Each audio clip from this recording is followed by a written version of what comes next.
पदवीधर मतदारसंघातले आमदार सतीश चव्हाण शरद पवारांची आता साथ सोडणार आहेत। उद्या शिर्डीमध्ये ते अजित पवारांच्या राष्ट्रवादीत प्रवेश करतील। विधानसभेपूर्वी सतीश चव्हाणांनी अजित पवारांची साथ सोडली होती आणि तुतारी हाती घेतलेली।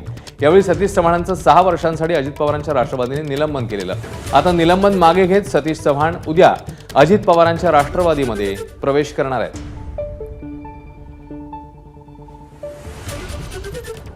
तर शिर्डीमध्ये हा पक्षप्रवेश होणार आहे।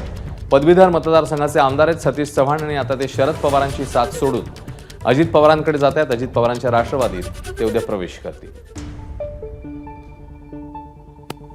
विधानसभेपूर्वीच सतीश चव्हाणांनी शरद पवारांच्या पक्षात जाण्याचा निर्णय घेतलेला होता, मात्र आता त्यांनी पुन्हा एकदा अजित पवारांकडे जाण्याचा निर्णय घेतलाय। या घडामोडीकडे राजकीय वर्तुळात कसं पाहिलं जातंय, कसा परिणाम होणार आहे, कृष्णा केंडे यांच्याकडनं जाणून घेऊ या निर्णयाविषयी आणि परिणामांविषयी। कृष्णा, सतीश चव्हाण हे उद्या पुन्हा अजित पवार यांच्या गटामध्ये म्हणजे राष्ट्रवादीमध्ये प्रवेश करतात। खरं तर ज्यावेळेस राष्ट्रवादीमध्ये विभागणी झाली त्यावेळेस त्यांनी अजित पवारांसोबत राहणं पसंत केलेलं होतं, मात्र विधानसभा निवडणुकीच्या वेळी त्यांनी गंगापूरमधून पुन्हा शरद पवार गटामध्ये प्रवेश केलेला होता आणि त्यावेळी त्यांचं पक्षातून 6 वर्षासाठी निलंबन देखील करण्यात आलेलं होतं।